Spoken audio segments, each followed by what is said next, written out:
इचलकरंजी शहराचे कर्तृत्ववान, नेतृत्ववान आणि जनसेवेची प्रेरणा असणारे लोकप्रिय व जनतेचे लाडके नेते माजी आमदार माननीय श्री अशोकरावजी जांभळे साहेब यांना वाढदिवसाच्या खूप खूप शुभेच्छा। या वाढदिवसानिमित्त आपणास उदंड आयुष्य, उत्तम आरोग्य आणि दीर्घायुष्य लाभो हीच सदिच्छा। शुभेच्छुक माननीय श्री प्रवीण खाडे, मित्र परिवार, इचलकरंजी, कोल्हापूर। नमस्कार, जाणून घेऊया आजच्या ठळक घडामोडी। विक्रमनगर परिसरात ड्रेनेज फुटून सांडपाण्याचा कहर, नागरिकांचे रस्ता रोको आंदोलन, प्रशासनाविरोधात तीव्र संताप। इचलकरंजी शहरातील विक्रमनगर परिसरात ड्रेनेज लाईन फुटल्यामुळे सांडपाणी थेट नागरिकांच्या घरांमध्ये घुसल्याने परिसरात तीव्र दुर्गंधी पसरली असून नागरिकांचे जनजीवन विस्कळीत झाले। अनेक घरांमध्ये घाण पाणी शिरल्याने नागरिकांना मोठा मनस्ताप सहन करावा लागत असून आरोग्याचा गंभीर प्रश्न निर्माण झालाय। या गंभीर समस्येकडे प्रशासनाचे लक्ष वेधण्यासाठी संतप्त महिला व नागरिकांनी रस्त्यावर उतरून रस्ता रोको आंदोलन केले।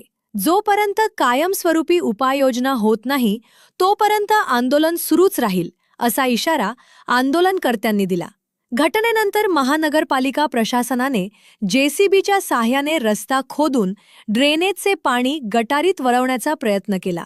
मात्र नागरिकांच्या मते हा उपाय तात्पुरता आणि धोकादायक असून जेटिंग मशीनच्या साहाय्याने ड्रेनेज लाईन स्वच्छ करून सांडपाणी उपसणे आवश्यक होते।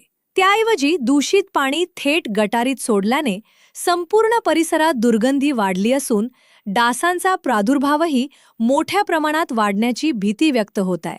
स्थानिक नागरिकांनी प्रशासनाच्या या कारभारावर तीव्र नाराजी व्यक्त करत नागरिकांच्या आरोग्याशी खेळ केला जात आहे। घाण पाणी घरात शिरूनही प्रशासन केवळ दिखाऊ उपाययोजना करत आहे, असा आरोप केला।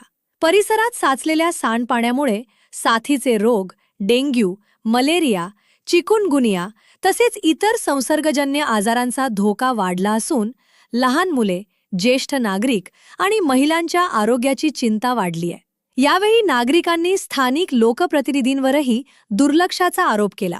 अनेक वेळा तक्रारी करूनही समस्येचे कायमस्वरूपी निराकरण करण्यात आले नसल्याने नागरिकांमध्ये संतापाची भावना आहे।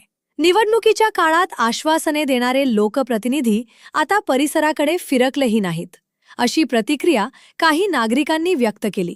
नागरिकांनी महानगरपालिका प्रशासनाकडे तात्काळ ड्रेनेज लाईनची दुरुस्ती, जेटिंग मशीनद्वारे संपूर्ण लाईनची स्वच्छता, साचलेल्या सांडपाण्याची विल्हेवाट, औषध फवारणी व परिसराचे निर्जंतुकीकरण करण्याची मागणी केली आहे। विक्रमनगरातील ही परिस्थिती प्रशासनाच्या आंधळ्या कारभाराचे आणि लोकप्रतिनिधींच्या उदासीनतेचे जिवंत उदाहरण ठरत असून नागरिकांच्या आरोग्याची जबाबदारी नेमकी कोण घेणार, असा सवाल संतप्त नागरिकांकडून उपस्थित केला जात आहे। अशाच लेटेस्ट अपडेट्ससाठी आमच्या YouTube चॅनलला सबस्क्राईब व Instagram अकाउंट फॉलो नक्की करा व तुमच्या कमेंट आम्हाला नक्की कळवा।